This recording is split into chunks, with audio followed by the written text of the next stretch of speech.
Bien, vamos a dar paso a la siguiente intervención, la siguiente ponencia, que tiene, no sé si es un resumen de las dos anteriores o cualquier parecido, no ha de ser casuístico, ¿no? Bueno, para esto contamos con la parte mexicana, a cargo del ingeniero Fulmaro Sánchez Hernández. El ingeniero es catedrático y representa al Instituto Politécnico Nacional en el comité que aprueba esta norma. Obviamente, bueno, siempre Secretaría de Energía es quien elabora un anteproyecto, pero este comité es quien lo comenta, lo mejora o lo complementa, ¿no? Ingeniero, adelante, por favor. Muchas gracias. En primer lugar, agradecer al Comité Consultivo Nacional de Normalización de Instalaciones Eléctricas el honor de representarlos ante este foro, y también es un honor compartir el foro con los anteriores ponentes. Voy a tratar de explicar cómo es el proceso de normalización en nuestro país.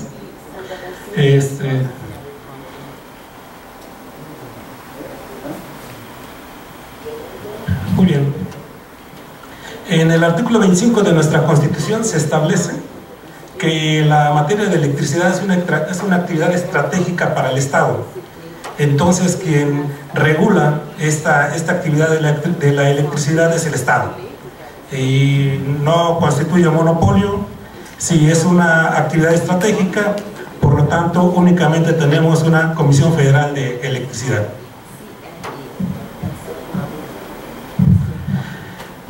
¿Por qué estamos los que dedicamos a instalaciones eléctricas en nuestro país? Nosotros estamos regulados por el artículo 28 de la Ley del Servicio Público de Energía Eléctrica, en el cual establece únicamente dos requisitos, generales, que se deben cumplir en las instalaciones eléctricas.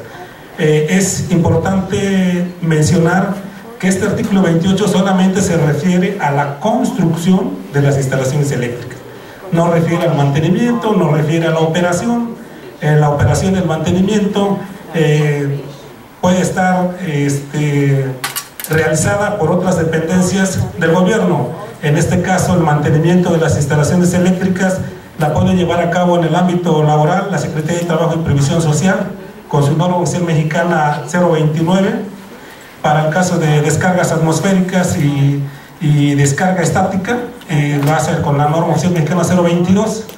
En el caso de que haya instalaciones eléctricas en inmuebles que pueden ser considerados como peligrosos, los lleva a otra dependencia, es la Secretaría de Gobernación, a través de la Dirección General de Protección Civil, en el cual año con año renueva la licencia de operación para el caso de estaciones de servicio, de gasolineras, en ambientes considerados como peligrosos.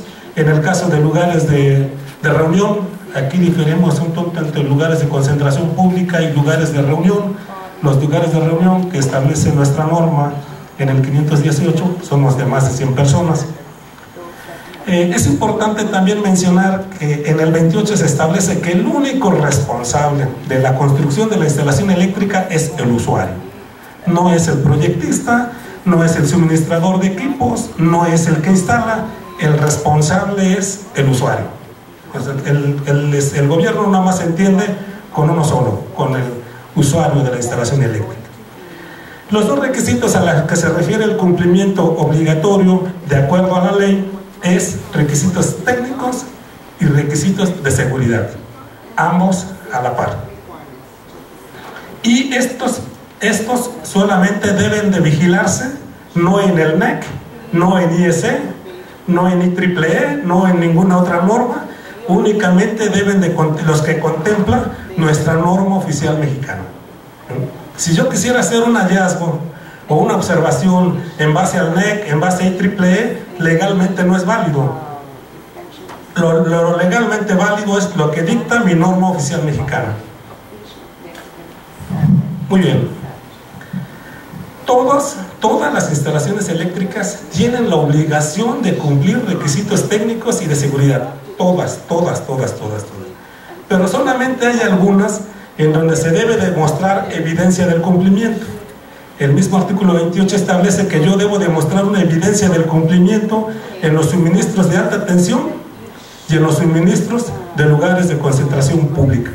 Ahí yo debo demostrar evidencia a través de una unidad de verificación aprobada. Nuestra ley establece que es aprobada. Por supuesto que para que sea aprobada antes tiene que estar acreditada, pero la ley establece que debe de ser aprobada. Muy bien. ¿Con qué fin? Tenemos que mostrar evidencia del cumplimiento con el único fin de obtener el suministro de energía eléctrica que dará la Comisión Federal de Electricidad. En el acuerdo publicado en el Diario Oficial de la Federación, ahí se determina quiénes son los lugares de concentración pública, son los lugares educativos o cualquier área abierta al público o cualquier área que sea un centro de trabajo. Muy bien. Bueno, los lugares de suministros en alta tensión son los suministros de 1000 volts o más entre conductores o de 600 volts o más con respecto a tierra. Es decir, estamos hablando de algo similares. Nuestros suministros en media tensión aquí son en 13.8 kV, 23 kV, 34.5 kV y tenemos también suministros en niveles de subtransmisión que son en 85 kV, en 115 kV y hay algunos usuarios que tienen suministros en 230 kV. Así es. Muy bien, entonces en el mismo 28 se establece que solamente mediante este dictamen de cumplimiento, la CFE puede suministrar la energía eléctrica.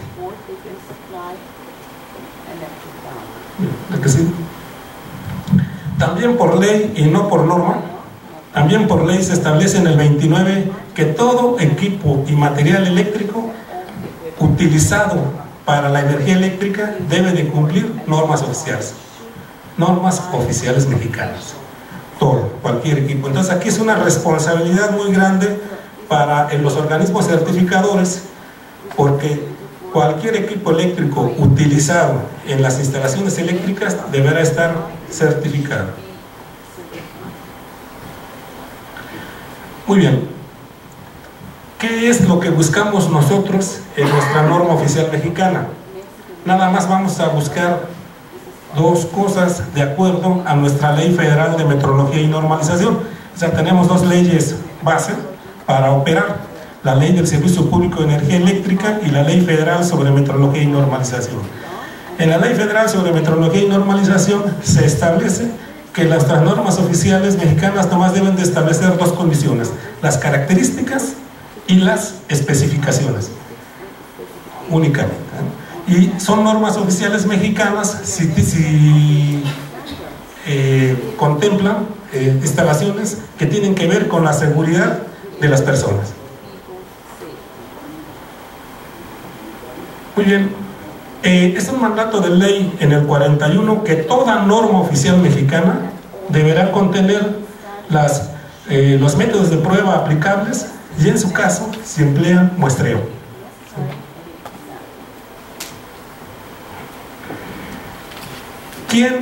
¿Quién elabora las normas oficiales mexicanas? ¿Cómo se establece este proceso? En primer lugar, la Ley Federal de Metrología y Normalización establece que las dependencias competentes elaborarán los anteproyectos de norma. Muy bien, ya que elaboré mi anteproyecto de norma, ahora sí lo someto a la consulta, que es un comité consultivo nacional de normalización de instalaciones eléctricas. Ahí aprobaremos por consenso los anteproyectos presentados por la dependencia.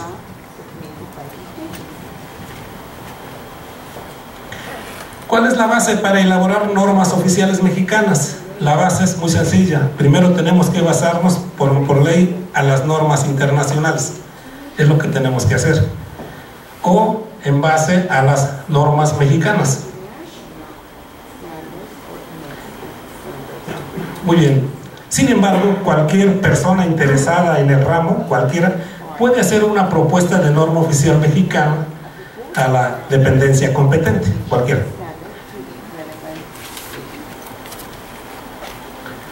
Muy bien, hace rato vi presentaciones que las normas en Costa Rica contemplan generación, transmisión y utilización. En nuestro caso muy particular, la generación, la transmisión y la distribución es una competencia de la Comisión Federal de Electricidad. Nuestra norma oficial mexicana únicamente está enfocada a la utilización de la energía eléctrica. La Comisión Federal de Electricidad, en su punto de suministro, en su punto de acometida, hasta donde llega su medidor de consumos, hasta ahí es su responsabilidad. Del medio de desconexión general hacia adelante ya es ámbito de mi norma. Muy bien. Luego entonces, si yo tengo una acometida, hasta el punto de acometida debo de cumplir especificaciones de CFE.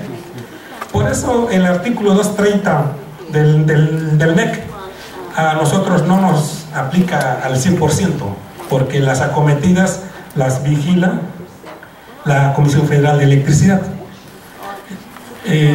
Hay una excepción, como Comisión Federal de Electricidad a veces mide en baja tensión y no en alta tensión, el transformador o la subestación también es responsabilidad de la norma. El equipo de medición, todo el diseño para alojar el equipo de medición tiene que respetarse a las especificaciones de la Comisión Federal de Electricidad. Muy bien.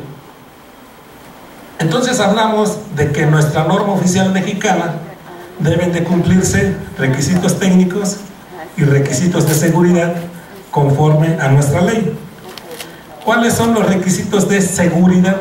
Los requisitos de seguridad se miden en base al control o ausencia de choques eléctricos, de efectos térmicos de las sobrecorrientes, las corrientes de falla y las sobretensiones.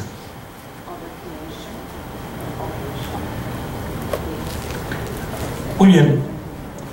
Las especificaciones técnicas tienen que ver mucho con el funcionamiento satisfactorio de los equipos. Nosotros hacemos una instalación eléctrica para que un equipo funcione satisfactoriamente. Entonces, para nosotros es muy importante la tensión nominal de los equipos para así diseñar nuestra instalación eléctrica y así seleccionar las tensiones en el punto de suministro. La estructura de la norma oficial mexicana, como ustedes la ven, está en 9 títulos, en los cuales el título 3 para nosotros nos sirvió de base, porque por ley tenemos que tomar como referencia una norma internacional. Nos sirvió de base para tomar la parte 1 de la IEC 6364. Y el título 4, que me establece las especificaciones, nos sirvió de base en ese entonces para nuestra norma 2005, la NFPA 70 en su versión 1999, y algunas cuestiones todavía porque nos agarraron en la transición de la 2002. Entonces aquí convivimos las dos filosofías. Nada más que en el título 3 se establecen los requisitos cualitativos que debo de tener, y en el título 4 me debe de decir cómo lo debo tener. Muy bien, entonces nosotros en nuestro título 3 de la norma, que son los principios fundamentales de seguridad, nos basamos en base a la 6364 parte 1, y el título 4 nos basamos en el NFPA 70. Muy bien. Lo que está en rojo es lo que viene a futuro. Es la actualización de la 6364 parte 1, porque actualmente también nuestra norma NOM 001-2005 está en proceso de revisión. La Ley Federal de Metrología y Normalización nos establece que debemos de revisar cada 5 años nuestras normas oficiales mexicanas. Si el resultado de la revisión permanecen vigentes, no se hace ningún cambio. Si el resultado de la revisión establece que ya hay nuevas tecnologías, que ya hay nuevos indicadores de seguridad, entonces la actualizamos. Muy bien. El título 4, bueno, son las especificaciones y es lo que nosotros tomamos del NEC. No todo lo tomamos del NEC. Por ejemplo, actualmente el capítulo 9 es una condición nacional que regula las instalaciones eléctricas en la vía pública. Como en este caso estábamos hablando del alumbrado público, lo regula el capítulo 9 actualmente. Muy bien, en el título 6 de nuestra norma se establece el cumplimiento. Y el cumplimiento es claro, el cumplimiento es asegurar el cumplimiento del título 3. Eso es lo que busca nuestra norma, que son, en este caso, nuestra referencia es la IEC 60364 parte 1.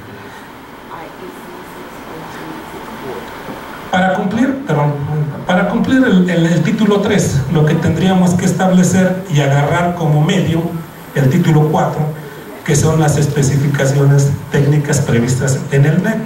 Ahí me diría cómo. Muy bien, entonces, por lo tanto, el título 3 establece los requisitos cualitativos.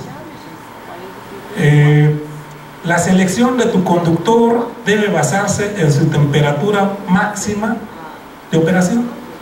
No me dice cuál es. Yo tendría que buscar, en base a la condición particular, qué requisitos del título 4 le aplicarían. Muy bien. Es lo que, bueno, comentábamos. Entonces, en el 326 de nuestra norma se establece que la selección de los conductores sería en base a su temperatura máxima admisible. Continuamos. ¿A dónde voy a buscar el cómo? Me iría a la sección 3.10.15 que me establece cuál es el cómo para seleccionar adecuadamente el conductor. Continuamos. Por supuesto que estamos hablando de un sistema de conducción, no solamente el conductor, sino también la terminal. Y esto me lo da el 110.14. Continuamos. Muy bien. Continuamos. Muy bien. El 326 me habla de que yo debo de determinar también la selección del conductor en base a la caída de tensión admisible. Yo tendría que determinar cuál es la caída de tensión admisible, y la caída de tensión admisible es la que me propicie el funcionamiento satisfactorio de mi equipo en cuanto a su vida útil, en cuanto a su condición de seguridad. ¿En dónde veo esta condición del cómo? En el 110.4, y el 110.4 me establece que el funcionamiento del equipo eléctrico, la tensión eléctrica nominal del equipo eléctrico no debe ser inferior a la tensión eléctrica real del circuito al que está conectado. Me establece tensiones eléctricas nominales del sistema. Esta parte de la norma está actualmente en revisión. Por decir algo, si yo tuviera un suministro trifásico 4 hilos en 220, le tocaría un equipo de utilización con tensión nominal de 208 volts trifásico 4 hilos o monofásico 120 volts. Ese es lo que yo estaría vigilando para el cumplimiento de este requisito de la norma. Muy bien, el 326 me dice que también el área de la sección transversal de los conductores debe de hacerse en el valor máximo de la impedancia con respecto al funcionamiento de la protección contra el cortocircuito. Yo debería encontrar en mi título 4 cómo cumplir ese requisito, es decir, cómo voy a controlar la tensión de toque al final en el equipo si se presentara una falla. ¿Cómo lo voy a hacer? Pues, el título 4 me debe de dar respuesta a esto, y nada más encuentro en 110.10 nada más un requisito cualitativo, no me dice cómo, ¿sí? Entonces este requisito para nosotros es cuestión de revisión en nuestra norma. Yo tengo que decirle en el título 4 cómo lo vas a hacer. Y ya revisando la IS me establece cómo lo voy a hacer. Entonces, si el 110.2.10 equivalente en el NEC no me da la respuesta, yo tengo que buscar la respuesta porque es un requisito de seguridad para la persona.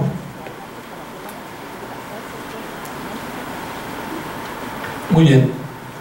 Dentro de los dispositivos de protección, me establece que los equipos de protección deben de operar a los valores de corriente, tensión y tiempo a los cuales se adaptan las características de los circuitos y a los peligros posibles. Es un requisito del título 3. Yo tengo que encontrar cómo en el título 4. Y sí establece para varios equipos, pero hay un equipo que no me dice cómo.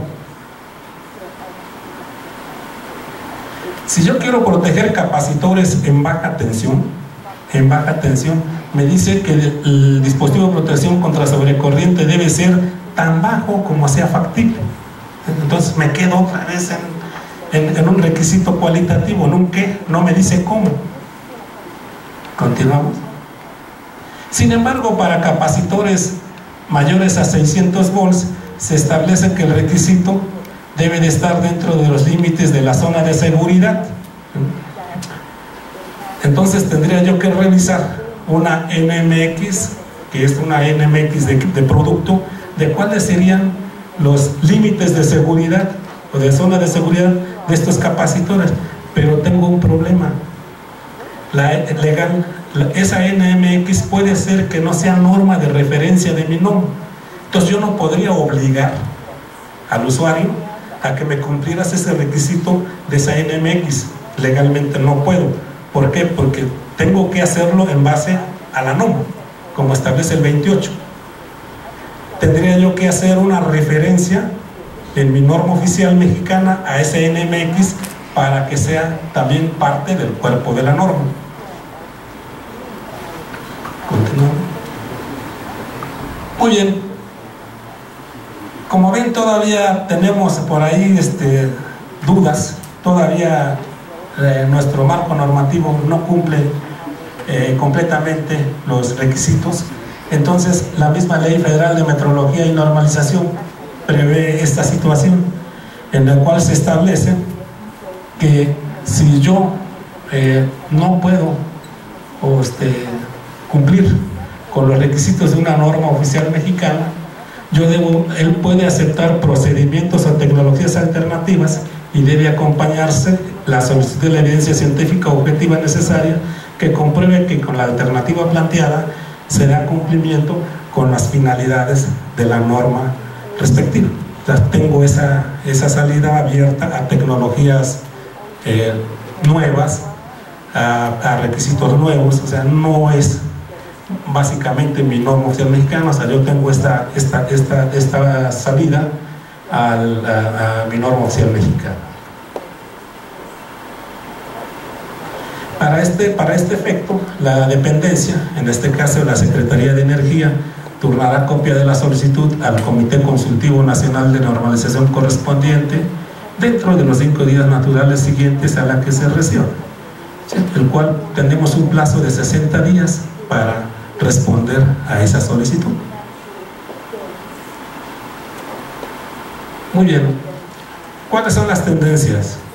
¿Qué es lo que queremos en nuestra norma oficial mexicana? Tenemos que puntualizar más los cómo del cumplimiento de mi título 3. En este caso, estableceríamos un requisito del título 3 y haríamos referencia al cómo en el título 4.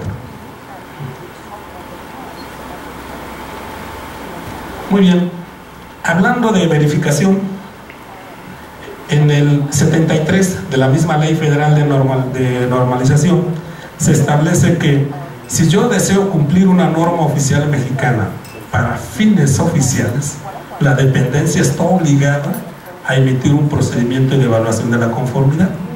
Si no, no se pudiera dar cumplimiento obligatorio a esa norma oficial mexicana. En nuestro caso, nosotros tenemos un procedimiento de evaluación de la conformidad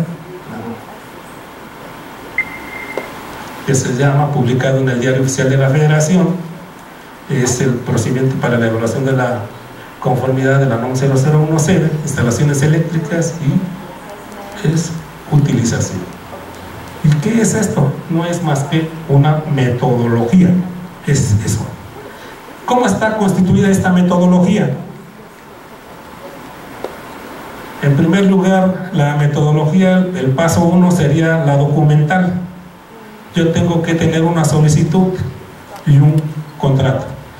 Las unidades de verificación de instalaciones eléctricas, como anteriormente se comentó, no son ojos de la autoridad. La autoridad no pierde su facultad. Son concesiones a los particulares para que puedan verificar el cumplimiento de una norma. La autoridad competente es, en este caso, la dependencia.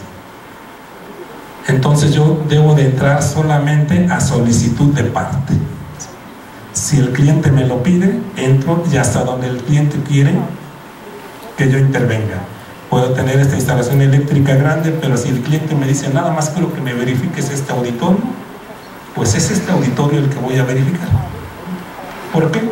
Porque en términos del 28, el responsable de la instalación eléctrica es el usuario. Por cierto, la metodología, el paso siguiente sería la verificación de los elementos de verificación. En este caso serían planos, memoria técnica, informes de pruebas, y aquí para ciertas instalaciones eléctricas los planos deben de venir firmados por un ingeniero responsable con cédula profesional, es decir, cuando el gobierno reconoce con derechos de patente que esa profesional puede ejercer su carrera. ¿Seguimos? El otro elemento, el punto sería la verificación en sitio. Ahí que voy a vigilar las especificaciones de equipos y materiales, voy a verificar las características de las instalaciones eléctricas. En cuanto a equipos y materiales, únicamente voy a verificar como instalación eléctrica su selección adecuada. Este luminario puede estar certificado, pero si lo encuentro instalado a la intemperie, pues ya no cumple una selección adecuada. Luego tendré que hacer mediciones y comprobaciones. Las mediciones mínimas que me pide el procedimiento de evaluación de la conformidad serían estas. Sin embargo, si la norma contempla otras mediciones que no estén aquí listadas, tendría yo que hacer. ¿Por qué? ¿Por qué no lo generalizan? Porque hay ciertas verificaciones que no solamente pueden hacerse con medición, también pueden hacerse con comprobación, también pueden hacerse con análisis. Por decir algo, la norma establece un requisito: el espesor de las láminas de las cajas de conexiones mínimo deberá ser de 1.6 milímetros. Pues yo no tendría que tener un vernier calibrado, ¿verdad?, con trazabilidad a mi patrón nacional de referencia que está situado en el CENAM, en el Centro Nacional de Metrología. Entonces yo podría hacer esa verificación con medición, pero también podría hacer esa verificación con análisis, es decir, tráeme el certificado de ese producto y en la norma de producto viene el espesor de la lámina, y con eso, como ya un otro ente acreditado, que es un organismo de certificación, ya lo certificó, entonces yo lo doy por bueno.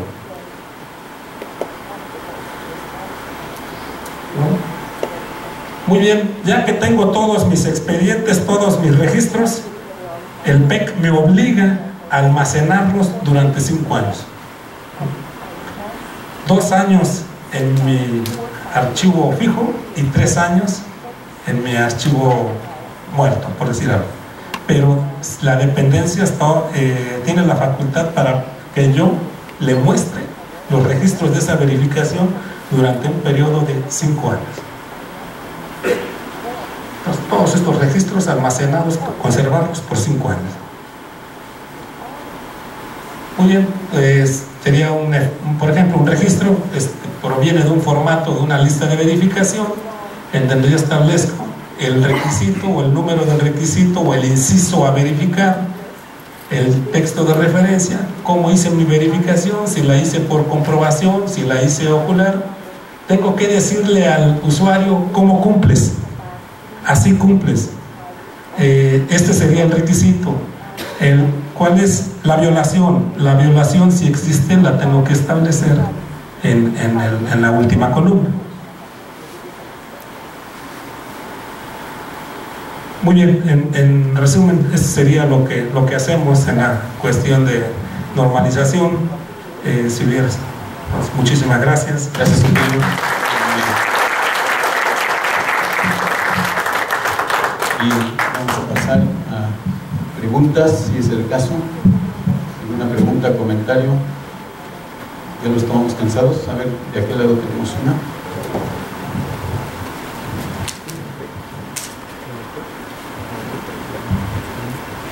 A mí me queda claro que dentro de lo que es la responsabilidad de la instalación, la reglamentación mexicana se la deja al cliente, o sea, que el dueño del edificio, digamos, es el responsable por esa instalación.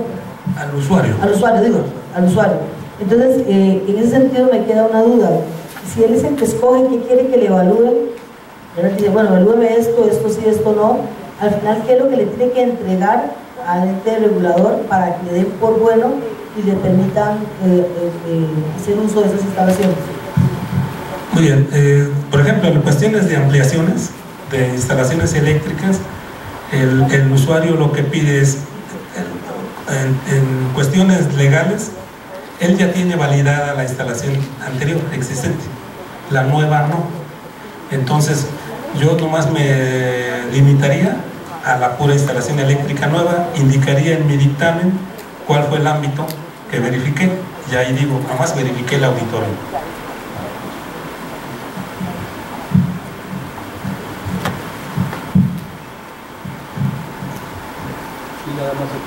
Buenas tardes. Ingeniero, quedó perfectamente claro que esa solicitud de parte, la verificación de la instalación, y poniendo el ejemplo que usted señala, si este auditorio es nuevo y el cliente me pide que le verifique únicamente esta parte, pero la parte existente de la instalación no es suficiente para garantizar la seguridad de todo el inmueble, ¿de quién es responsabilidad? ¿Del cliente? Del usuario. Del usuario. Del usuario. Es decir, la misma ley de servicio público de energía eléctrica establece que en caso de incumplimiento con las normas oficiales mexicanas se procederá a la suspensión del suministro de energía eléctrica. Pero yo como verificador no tengo ámbito, en este caso es la dependencia la que se encargará de vigilar que las demás instalaciones eléctricas mantengan el cumplimiento de la norma aplicable en su momento, porque es un derecho constitucional que la reglamentación no tiene aplicación retroactiva en perjuicio del particular. Y no hay un compromiso moral del verificador para por lo menos sugerirle al usuario que debe revisar la parte anterior de su instalación. Sí, se hará como una recomendación, pero no sin efectos legales. No, es una recomendación. Yo nomás lo único que tengo que hacer es, por ejemplo, aquí tengo tanta carga, lo que tengo yo que ver es si el transformador es suficiente para esta carga, lo que tengo yo que ver es si el alimentador principal es suficiente para esta carga. Pero la responsabilidad del usuario no la pierde, él es el que responderá ante la autoridad competente. Gracias.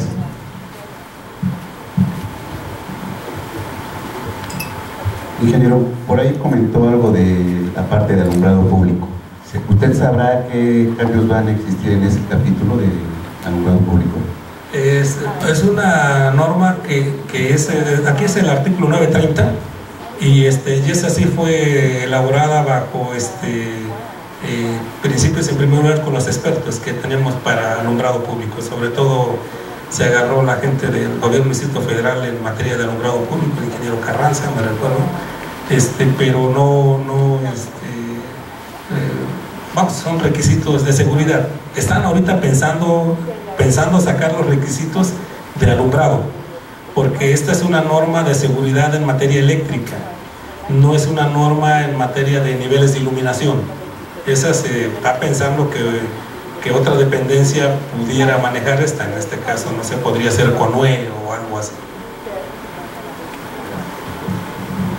Una disculpa a nuestros colegas de habla inglesa, que hemos cometido una descortesía de nuestra parte hacia ellos, pero sí, yo creo que estamos en el momento de, si gustan hacer alguna pregunta en inglés, ya sea para nuestro colega de Brasil, de Costa Rica o de México, con gusto pueden plantear la pregunta en inglés y ya aquí haremos el favor de traducirla para que podamos dar respuesta. Con todo gusto, tenemos tiempo para ello, ¿no? ¿Alguna otra pregunta? ¿En inglés, en español? En portugués no traemos traducción, ¿no? Bueno, mientras, en tanto alguien articula alguna pregunta o comentario, quería comentarles algunos aspectos de interés para ustedes. Se está tomando el video del taller y el video será accesible a través de la página de Copan o bien a través de la página de ANSE para que no tenga acceso a través de la página de Copan. También las presentaciones estarán accesibles tanto en la página de Copan como en la página o en el sitio web de ANSE. Otro aspecto de interés también para ustedes, cabe señalar que en México tenemos un congreso dedicado a esta norma oficial mexicana, la NOM 001, por cierto coordinado por el ingeniero Bulmaro Sánchez. El año próximo vamos por el 8º congreso, los días 15 y 16 de agosto, en la Ciudad de México, en el centro Banamex, por lo que quedan todos cordialmente invitados. Seguramente para esas fechas ya tendremos los resultados del proceso de revisión que hoy día se está llevando a cabo. Será de interés para todos ustedes compartir con nosotros este espacio. Es un espacio de 2 días dedicados a comentar sobre esta regulación. Si no hay más preguntas, ¿no?